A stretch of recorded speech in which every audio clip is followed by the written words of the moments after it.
तो मूवी के स्टार्टिंग में हम लोकी को देखते हैं जो कॉस्मिक क्यूब के बारे में किसी से बात कर रहा होता है, क्योंकि वो कॉस्मिक क्यूब को जमीन पर ले जाकर कोई पोर्टल यानी रास्ता खोलने वाला था जिससे थैनोस की आर्मी यहाँ पर आ सके, और ये डील डन हो जाती है। अब हम शील्ड एजेंसी का सीन देखते हैं।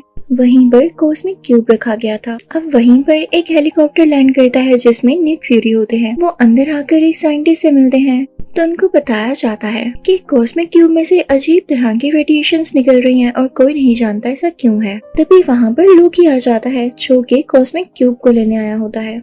सब लोग फौरन से कॉस्मिक क्यूब को गार्ड करने लगते हैं, लेकिन लोकी अपनी पावर्स का यूज करते हुए उन्हें दूर दूर गिरा देता है और कॉस्मिक क्यूब उठाकर भागने लगता है। निक फ्यूरी पीछे से उसे शूट कर रहा होता है और उसके पीछे कार्स में कुछ लोग जाते हैं, लेकिन वो भागने में कामयाब हो जाता है। अब निक फ्यूरी वहाँ के लोगों से कहते हैं कि हमें द एवेंजर्स की टीम बनानी होगी, हमें कॉस्मिक क्यूब को दोबारा से पाना होगा। अब यहाँ पर हमें एक और बात पता चलती है कि शील्ड एजेंसी ने थैनोस और उसके लोगों से लड़ने के लिए एक बहुत ही ज्यादा पावरफुल वेपन बनाया होता है जो कि कॉस्मिक क्यूब की एनर्जी से ही बना था।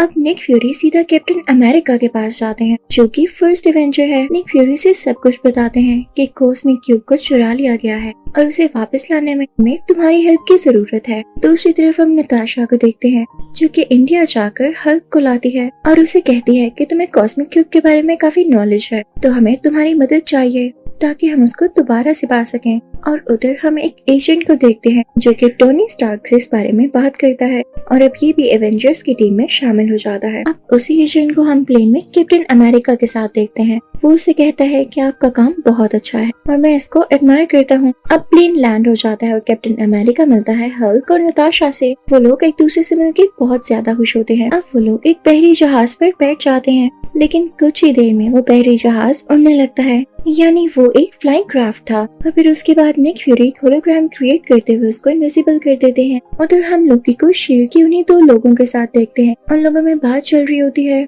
कि कॉस्मिक क्यूब बहुत ज्यादा पावरफुल है, हम इसे तब तक कंट्रोल नहीं कर सकेंगे जब तक इसकी रेडिएशंस थोड़ी कम न कर लें। और ऐसा एलिमेंट है जिसका नाम इरेडियम है और वो हमें जर्मनी से मिलेगा। तो लोकी और शील्ड का एक आदमी डिसाइड करते हैं कि वो लोग जर्मनी जाएंगे और वो लोग वहाँ चले भी जाते हैं। उधर निक फ्यूरी को पता चल जाता है कि लोकी और दूसरा आदमी जर्मनी पहुंच चुके हैं, तो कैप्टन अमेरिका से कहता है कि फौरन से अपना सूट तैयार कर लो। अब कैप्टन अमेरिका अपना नया आउटफिट पहन कर आता है। उधर हम जर्मनी का सीन देखते हैं जहाँ पर काफी अच्छी पार्टी हो रही होती है। वहाँ पर वहाँ के कमांडर भी होते हैं। तो तभी वहाँ पर एंट्री होती है लोकी की, जो अपनी स्टिक से सबको मारता जाता है और कमांडर को गले से पकड़ते हुए एक जगह पर लेटाता है और उसकी आंख का होलोग्राम स्कैन करता है और उसे अपने साथी तक भेज देता है। और ऐसा उसने इसलिए किया ताकि कमांडर की आंख को स्कैन करते हुए उसका साथी इरेडियम को हासिल कर ले। उसका साथी जल्दी ऐसा कर लेता है और वहाँ से चला जाता है, लेकिन लोकी इधर ही होता है क्योंकि वो चाहता था कि वो सब लोगों के सामने अपनी पावर दिखाए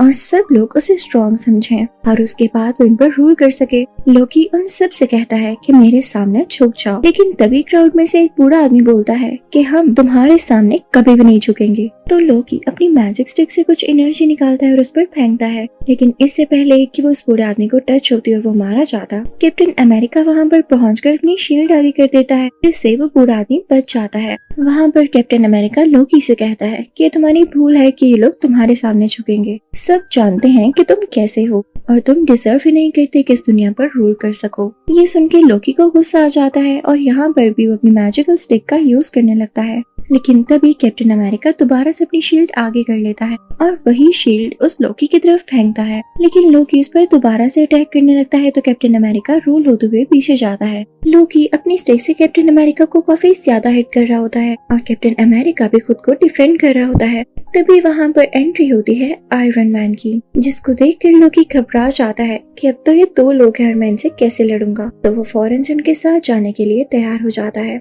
अब ये दोनों लोकी को अपने साथ ले जाते हैं। अभी आयरन मैन अपने कुछ लोगों के साथ बातें कर ही रहा होता है कि ये लोग यानी लोकी और उसके साथ ही जर्मनी इसलिए आए थे ताकि इरेडियम को पा सके, क्योंकि कॉस्मिक क्यूब को कंट्रोल करना इतनी आसान बात नहीं है। और सिर्फ यही नहीं, उसको एक्टिवेट करने के लिए या उसको यूज करने के लिए इन्हें बहुत सारे टेम्परेचर की जरूरत है और इतना टेम्परेचर उनको जर्मनी में मौजूद एक टावर पर मिलेगा। दूसरी तरफ हम लोकी को देखते हैं जो कि यूं ही नहीं सरेंडर करके इस एयरक्राफ्ट में आया होता, बल्कि इसके पीछे भी उसकी बहुत बड़ी प्लानिंग होती है। वो इनफैक्ट इनकी एयरक्राफ्ट को डिस्ट्रॉय करने आया था ताकि एवेंजर्स के हाथ में कुछ भी ना रहे और वो यहाँ से सेफली एस्केप कर जाए। वो अपने साथी को ऑर्डर्स देता है, वो भी अपने साथियों को लेके इस एयरक्राफ्ट के पास एक और प्लेन में आ जाता है और फिर इस एयरक्राफ्ट के इंजन में एरो मारता है, जिससे उसमें आग लगने लगती है। इसकी वजह से पूरा का पूरा एयरक्राफ्ट नीचे गिरने लगता है, लेकिन आयरन मैन जाकर उस इंजन को संभालता है और उसे दोबारा से ऊपर करने की कोशिश करता है, जो कि बहुत हार्ड काम था। अब लोकी के साथ ही उस जगह जाते हैं जहाँ पर लोकी कैद था। उसका दरवाजा खोलकर उसे फ्री करवाने लगते हैं कि तभी वहाँ पर थोर आ जाता है। अब थोर उसी दरवाजे को तोड़ता हुआ अंदर जाता है, लेकिन लोकी फौरन से वहाँ पर आ जाता है और खुद बाहर निकलते हुए थोर को अंदर ही बंद कर देता है। इस बात का पता जब एजेंट को चलता है तो वही एडवांस वेपन निकालते हैं जो उन्होंने कॉस्मिक क्यूब की एनर्जी से बनाया होता है और उससे वो लोकी की तरफ शूट करने ही वाले होते हैं कि तभी उनसे पहले लोकी उनके पीछे आ जाता है और पीछे से अपनी मैजिकल स्टिक उनके आर पार करते हुए उनको काफी जख्मी कर देता है। उधर हम नताशा को देखते हैं जो कि लोकी के एक साथी को बहुत जोर से पंच मारती है, जिससे वो नीचे जमीन पर गिर जाता है और उधर हम लोकी को यहाँ से एस्केप करता हुआ देखते हैं। वो टावर पर पहुंच जाता है और तो और वहाँ पर मौजूद एक मशीन में उसने कॉस्मिक क्यूब लगा भी दिया था। उधर हम सब एवेंजर्स को एक साथ देखते हैं तो निक फ्यूरी उन्हें बताते हैं कि हमने अपने एजेंट को खो दिया है, जो कि कुछ देर पहले उसी स्टिक से जख्मी हुए। सब काफी उदास हो जाते हैं तो आयरन मैन कहता है हमें कैलिफोर्निया में मेरी इंडस्ट्री जाना चाहिए। अब ये सब लोग कैलिफोर्निया पहुंच जाते हैं, लेकिन बुरी बात ये होती है कि कॉस्मिक क्यूब की वजह से पोर्टल खोल दिया गया था और थानोस की सारी आर्मी यहाँ पे पहुंच जाती है। यहाँ पे सब एवेंजर्स एक साथ हो चुके होते हैं और खल भी गुस्सा करके अपने असली रूप में आ जाता है। इसके बाद वो उस आर्मी की बस को एक पंच मारता है और उसे फौरन से डिस्ट्रॉय कर देता है। ये सब काफी परेशान होते हैं कि पोर्टल को बंद कैसे किया जाए। तभी निक फ्यूरी को कुछ डायरेक्टर्स की कॉल आती है और वो कहते हैं कि अगर आप लोग इस पोर्टल को बंद नहीं कर पा रहे तो हमारे पास आखिरी ऑप्शन यही है कि हम इस पूरी सिटी को मिसाइल के साथ उड़ा दें और वो मिसाइल जल्द ही इधर आ रहा होगा। आप लोग अपनी जान बचा के रखिएगा। निक फ्यूरी ये बात आयरन मैन को बताते हैं। हमारे पास सिर्फ 2.5 मिनट्स हैं, यानी 2.5 मिनट है। इसी में या तो हमें पोर्टल को बंद करना होगा या उसके बाद मिसाइल आने पर उसे रोकना होगा। नताशा काफी घबरा जाती है और लोकी की मैजिकल स्टिक लेकर उस पोर्टल के पास पहुंचती है और उसमें से काफी सारी एनर्जी निकालते हुए उस पोर्टल को बंद करने की कोशिश करती है। लेकिन तभी आयरन मैन उसे कहता है कि रुको, मेरे पास एक और आइडिया है। मेरे पास भी एक मिसाइल है जिसे मैं उस जगह पर फेंकूंगा जहाँ पर थानोस के लोग हैं। और वो मिसाइल लेकर उस जगह पहुंच ही जाता है और उस जगह को डिस्ट्रॉय कर देता है, लेकिन काफी टाइम हो जाता है, वो वहाँ से नहीं लौटता। तो कैप्टन अमेरिका नताशा से कहता है कि हमारे पास और टाइम नहीं है, हमें पोर्टल बंद करना होगा वरना हम सब भी डिस्ट्रॉय हो जाएंगे, मारे जाएंगे। नताशा उस पोर्टल को बंद करने लगती है। आयरन मैन भी उसी पोर्टल में था और सब काफी दुखी थे क्योंकि ये नहीं जानते थे कि अब आगे क्या होने वाला है। पोर्टल को बंद न किया तो इन पर मिसाइल गिरा दिया जाएगा, अगर पोर्टल को बंद कर दिया तो आयरन मैन अंदर ही रह जाएगा। लेकिन तभी उस पोर्टल में से आयरन मैन नीचे की तरफ आता है, यानी इस दुनिया पर गिरता है। सब लोग बहुत खुश हो जाते हैं। उन्होंने थानोस की कम्युनिटी को भी तबाह कर दिया था और उनका दोस्त भी वापस आ चुका था। तो सब उन लोगों को काफी अप्रिशिएट करते हैं। अभी सब एवेंजर्स मिलकर उसी टावर तक जाते हैं, यहाँ पर लोकी को पकड़ लिया जाता है। फिर हम देखते हैं कि थोर लोकी को लेता है और साथ कॉस्मिक क्यूब को भी। उसे अपने साथ लेकर अपने रहने की जगह यानी एस्गार्ड तक पहुंच जाता है, जो कि हमने मूवी थोर में भी देखा था। तो इस मूवी एवेंजर्स के पार्ट 1 के एंडिंग सीन में हम देखते हैं कि एक आदमी थानोस से कह रहा होता है, जमीन के लोग बहुत पावरफुल हैं, हमें इनसे लड़ने के लिए और ज्यादा स्ट्रॉन्ग होना होगा। तभी यहाँ पर थानोस एक स्माइल पास करता है, यानी उस चीज के लिए भी तैयार है।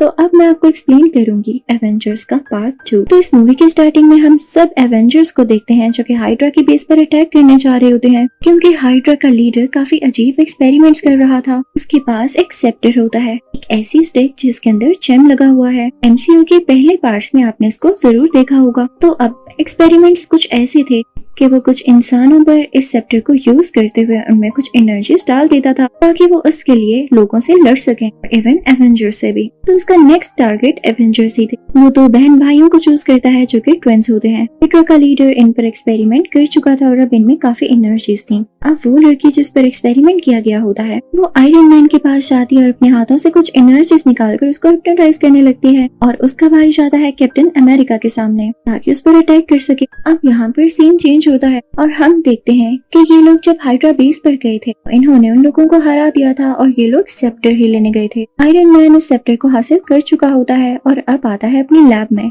यहाँ पे हल्क यानी ब्रूस उसके साथ ही होता है। वो लोग ये प्लान करते हैं कि वो लोग इस सेप्टर पर एक्सपेरिमेंट करेंगे और पता लगाएंगे कि इतना खतरनाक कैसे है। अब यहाँ पर आयरन मैन और हल्क को बहुत ही खास बात पता चलती है कि इस स्टिक में जो जेम लगा हुआ है वो खुद सोच समझ सकता है, यानी उसमें सोचने की एबिलिटी है, यानी वो खुद ही पावर और एनर्जी जनरेट कर सकता है। तो आयरन मैन और हल्क फौरन से उसके इर्द गिर्द एक डिफेंस लेयर बनाते हैं ताकि वो वहाँ की चीजों को स्कैन न कर सके और ना ही कुछ डैमेज दे सके। लेकिन उन लोगों का ये प्लान फेल हो जाता है क्योंकि ये एनर्जी पहले ही बाकी इलेक्ट्रॉनिक्स तक पहुँच चुकी थी और उन्हें स्कैन करने लगती है।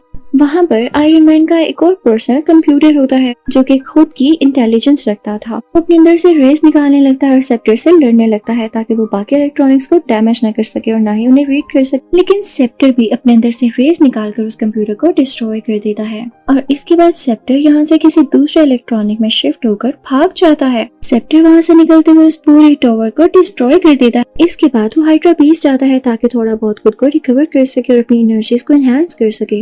यहाँ पे हम देखते हैं कि सेप्टर अपनी बॉडी को काफी ज्यादा ट्रांसफॉर्म कर चुका होता है और वो अब एक रोबोटिक फॉर्म में आ जाता है जिसका नाम है अल्ट्रॉन। अल्ट्रॉन उन्हीं ट्विंस के पास जाता है। वो उनसे कहता है कि तुम मेरी आर्मी में शामिल हो जाओ, हम आयरन मैन और बाकी एवेंजर्स के खिलाफ लड़ेंगे। तो वो ट्विंस भी फौरन से मान जाते हैं क्योंकि वो कहते हैं कि आयरन मैन ने मेरे पेरेंट्स की जान ली थी। अब ये लोग सीधा जाते हैं एक वेपन डीलर के पास जो कि बहुत ही ज्यादा एडवांस वेपन्स बनाया करता था। अल्ट्रॉन उससे अपने लिए भी वेपन बनाने का कहता है लेकिन वो उसे बहुत सारे पैसों की डिमांड करता है। अब अल्ट्रॉन के पास ये पावर थी कि वो किसी भी अकाउंट से पैसे निकाल कर इसके अकाउंट में ट्रांसफर कर सकता था, तो वो अभी भी ऐसे ही करता है। और वो जो चीज होती है उसका नाम वाइब्रेनियम होता है, वही मेटल जिससे कैप्टन अमेरिका की शील्ड बनाई गई है और ये बहुत ज्यादा स्ट्रॉन्ग है। अब ये दोनों ट्विंस पहुंच जाते हैं एवेंजर्स के पास क्योंकि अभी दोनों काफी ज्यादा स्ट्रॉन्ग थे और इनमें टेलीकाइनेटिक पावर्स भी थी जिनसे ये दूसरों लोगों के माइंड को कंट्रोल कर सकते थे। तो ये जाकर हल्क के माइंड को कंट्रोल कर लेते हैं और उसमें ये फीड कर देते हैं कि तुम्हें तुम्हारी अपनी टीम ही मारना चाहती है। तो वो गुस्से में आ जाता है और इनसिक्योर भी फील करने लगता है, तो वो अपनी ही टीम को खत्म करने के लिए आगे बढ़ता है। अब हल्क क्योंकि बहुत ज्यादा पावरफुल था तो आयरन मैन भी अपना नया सूट पहन आता है जो कि उसने पहले से तैयार कर रखा था और ये सिर्फ और सिर्फ हल्क को कंट्रोल करने के लिए था क्योंकि उसने सब कुछ फोर्स ही कर लिया था, यानी वो पहले से जान चुका था कि हल्क एक न एक दिन ऐसा जरूर करेगा क्योंकि उसके दिमाग में ये चीज फीड कर दी जाएगी। अब यहाँ पर उन दोनों में काफी हैवी फाइट स्टार्ट होती है। हल्क यहाँ पर एक गाड़ी उठाकर आयरन मैन की तरफ फेंकता है जो कि सीधा उसे हिट करती है। आयरन मैन पीछे की तरफ गिरता है और फौरन से आगे बढ़ता है और हल्क को उठाते हुए दूसरी तरफ फेंकता है। लेकिन हल्क क्योंकि बहुत ज्यादा गुस्से वाला था तो वो एक रोड लेकर आयरन मैन के बाजू के आर पार कर देता है जिससे उसका सूट डैमेज हो जाता है। उसका हाथ टूटकर नीचे गिर जाता है। लेकिन तभी आयरन मैन सैटेलाइट को एक सिग्नल देता है तो उसका नया हाथ वहाँ से आ जाता है और उसके साथ जुड़ जाता है और अब उसके हाथों से फायर निकलने लगती है और वो सीधा हल्क की तरफ फेंकने लगता है। हल्क फौरन से उसकी तरफ बढ़ता है और उसे पंच मारने ही वाला होता है कि आयरन मैन उसका हाथ पकड़ लेता है और अब यहाँ पर दोनों ही एक दूसरे को रोकने की कोशिश कर रहे होते हैं और अब यहाँ पर आयरन मैन हल्क को जोर जोर से जमीन के साथ मारता है। यहाँ पर सब लोग काफी डर जाते हैं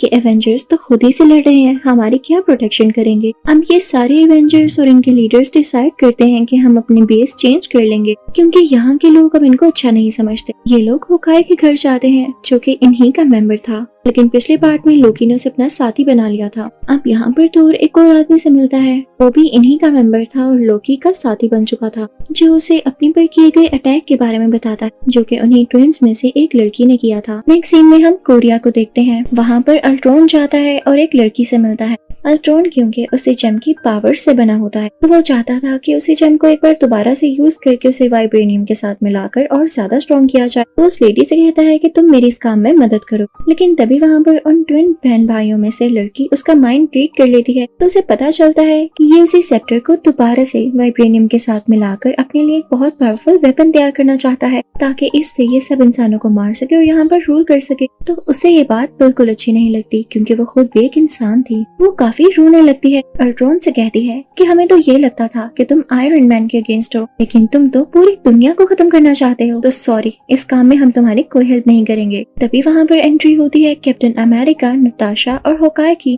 वो लोग वहाँ से कोई सिंथेटिक बॉडी लेने आए थे। नताशा स्प्लिंट का दरवाजा खोलती है जिसे सिंथेटिक बॉडी वो लोग हासिल कर लेते हैं। अब ये लोग बेस पर आते हैं जहाँ पर आयरन मैन उसको यूज करते हुए अपना कंप्यूटर वापस लाने की कोशिश करता है। अब यहाँ पर थोर भी अपना हैमर लाता है और उसमें से काफी ज्यादा इलेक्ट्रिसिटी और और एनर्जी निकालने लगता है ताकि वो उस जेम को एक्टिवेट कर सके। तो उसे पता चलता है कि ये जेम कोई आम जेम नहीं बल्कि ये 6 इन्फिनिटी स्टोन्स में से एक स्टोन है। और तभी यहाँ पर जनरेट होता है एक और कैरेक्टर जिसका नाम है विजन और ये इसी स्टोन से बना है। अब वो दोनों ट्विंस भी एवेंजर्स के साथ मिल चुके होते हैं क्योंकि वो ह्यूमैनिटी को बचाना चाहते थे, क्योंकि वो ये नहीं चाहते थे कि बाकी लोग भी उसी तरह मारे जाए जैसे उनके पेरेंट्स मारे गए। अब ये लोग सारे मिलके अल्ट्रॉन की उसी बेस पर जाते हैं जो कि उसने वाइब्रेनियम से कुछ ही देर पहले प्रोड्यूस की है, ताकि वहाँ पर जाकर ये लोग उसे डिस्ट्रॉय कर सके। अब उधर अल्ट्रॉन ये चाहता था कि जहाँ पर उसकी बेस है वो सिटी को आसमान में उठा ले और फिर उसके बाद उसे पूरी दुनिया पर जोर से मारे ताकि वहाँ पर ब्लास्ट हो और सारी ह्यूमैनिटी डिस्ट्रॉय हो जाए।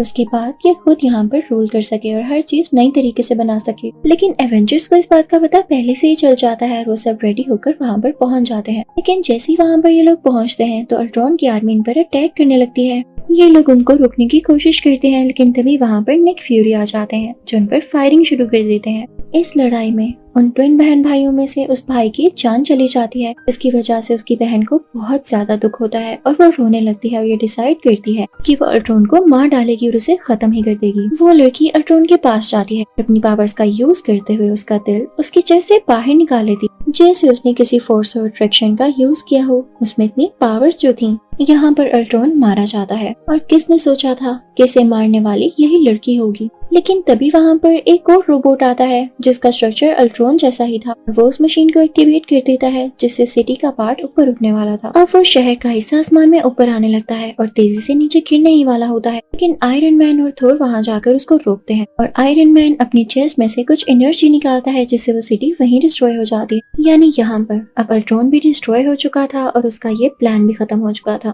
यानी अब कहीं पर डिस्ट्रक्शन नहीं होगी। मूवी के लास्ट सीन में हम देखते हैं एवेंजर्स का एक और बेस बनाया गया है। अब थोर इन लोगों से कहता है कि मुझे एस्गार्ड वापस जाना होगा क्योंकि जो 6 इन्फिनिटी स्टोन्स मैंने अपने विजन में देखे हैं मुझे इन पर कुछ रिसर्च करनी है। और फिर कैप्टन अमेरिका और नताशा बाकी लोगों को भी एवेंजर्स की टीम में शामिल करने के लिए उन्हें काफी अच्छी ट्रेनिंग देने लगते हैं और उनको नए नए तरीके सिखाने लगते हैं। मूवी तो यहाँ पर खत्म हो जाती है लेकिन इसके पोस्ट क्रेडिट सीन्स में हम थैनोस को देखते हैं जो कि कहता है कि मैं किसी पर ट्रस्ट नहीं करूंगा और मैं खुद दुनिया में जाकर उसे डिस्ट्रॉय करूंगा। और इसी के साथ ये मूवी यानी एवेंजर्स के दोनों पार्ट्स यहाँ पर कम्प्लीटली एंड हो जाते हैं।